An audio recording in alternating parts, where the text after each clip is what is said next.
Hello everyone, आप सभी का फिर से स्वागत है हमारे YouTube channel Borsi gardening plant में। तो फ्रेंड, आज हम आपके लिए लेके आए हैं ऐसे पौधे जिनको आप बालकनी में, पोर्च में या फिर गार्डन में बिना मेंटेनेंस के और बहुत ही जल्दी ग्रो कर सकते हैं। और किस प्रकार से ऐसे कौन से पौधे हैं जिनको बालकनी में, पोर्च में आप लगा सकते हैं। तो फ्रेंड, वीडियो में बने रहिए हमारे साथ। अगर आप हमारे चैनल पर नए हैं तो हमारे चैनल को सब्सक्राइब जरूर कीजिए पौधे से जुड़ी नई नई जानकारी पाने के लिए। तो फ्रेंड, चलिए बात कर लेते हैं कि ऐसे कौन से पौधे हैं जिनको आप गार्डन में, पोर्च में या फिर हॉल में कहीं भी रख सकते हैं। तो फ्रेंड, सबसे पहले आपको बता दें, ये अरेलिया का पौधा है। इसकी मिनिमम हाइट 4 से 5 फीट की होती है। इस पौधे को आप गमले में या फिर जमीन में कहीं भी लगा सकते हैं। इसकी सबसे बड़ी खासियत ये है दोस्तों कि आप इस पौधे को, जब पौधा थोड़ा सा बड़ा हो जाए तो आप इसको कटिंग करके कोई भी प्रकार का शेप दे सकते हैं, कोई भी डिज़ाइन बना सकते हैं। दोस्तों, आपने देखा होगा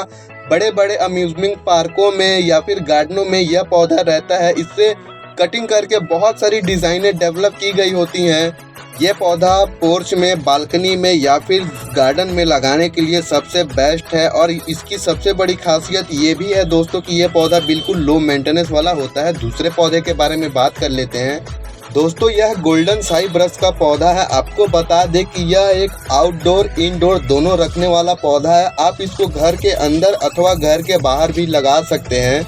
ये पौधा भी जमीन में या गमले में कहीं भी डेवलप हो जाता है। इसकी सबसे बड़ी खासियत ये है दोस्तों कि यह पौधा, जब आप इसको घर के अंदर या फिर रूम के अंदर रखेंगे तो यह पौधा बिल्कुल ग्रीन हो जाएगा। और जब आप इसको धूप में रखेंगे तो इसके ऊपर की जो ऊपरी परत है वो पूरी गोल्डन कलर की हो जाती है, एकदम पीली कलर की हो जाती है। इसलिए इसको गोल्डन साइप्रस के नाम से भी संबोधित किया जाता है। तो फ्रेंड, चलिए बात कर लेते हैं हमारे अगले पौधे के बारे में, ये क्रोटन्स का। दोस्तों, आपको बता दें कि बालकनी और पोर्च में लगाने की बात आए और क्रोटन का जिक्र ना हो, ऐसा तो हो ही नहीं सकता। क्योंकि क्रोटन एक आर्टिफिशियल दिखने वाला पौधा है।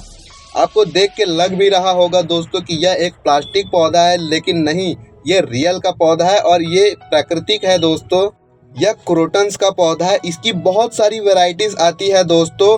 इसमें करीबन 20 से 25 कलर के रहते हैं जो दिखने में बिल्कुल प्लास्टिक के जैसे दिखते हैं। आप इसको घर के अंदर या घर के बाहर कहीं भी लगा सकते हैं, गमले अथवा ज़मीन में। इस पौधे की भी मिनिमम हाइट 4 से 5 फीट की होती है। ये पौधा भी झाड़ी नुमा होता है। आप इसको कटिंग करके कोई भी शेप दे सकते हैं। इसकी मेंटेनेंस की बात करें दोस्तों तो ये पौधा भी बिल्कुल लो मेंटेनेंस वाला होता है। जीरो मेंटेनेंस में बहुत अच्छा रिजल्ट आपको मिल जाता है। दोस्तों, चलिए अगले पौधे के बारे में बात कर लेते हैं। तो ये भी क्रोटन्स का ही वैरायटी है। इसको पेट्रा क्रोटन बोला जाता है दोस्तों। नॉर्मली क्रोटन के मुकाबले इसकी पत्तियां थोड़ी बड़ी और थोड़ी चौड़ी होती है। ये बिल्कुल आर्टिफिशियल दिखता है दोस्तों। अगर आप बारीकी से देखेंगे तो आपको लगेगा इस पत्तियों में अपने हाथ से बनावट की गई हो। ये दिखने में बहुत ही सुंदर और बहुत ही अट्रैक्टिव दिखते हैं। ये पौधे की भी हाइट कम से कम 3 से 4 फीट की होती है। लेकिन इस पौधे को आप जमीन में नहीं लगा करके गमले में लगाएंगे तो बहुत बेस्ट होता है। क्योंकि गमले में लगाने से यह पौधा बहुत ही लुक देता है और इस पौधा बहुत ही अट्रैक्टिव दिखता है। इसकी मेंटेनेंस की बात कर ले तो यह पौधा भी बिल्कुल लो मेंटेनेंस वाला होता है दोस्तों। और इन सब पौधे में ज़्यादा फर्टिलाइजर डालने की भी ज़रूरत नहीं होती। अगला पौधा है सन ऑफ इंडिया। ये पौधा भी बिल्कुल क्रोटन के जैसा ही होता है, लेकिन इसकी थोड़ी हाइट होती है दोस्तों। यह 8 से 10 फीट का होता है। ये भी झाड़ी नुमा ही पौधा होता है जो कि क्रोटन्स के लिए बहुत ही बेहतर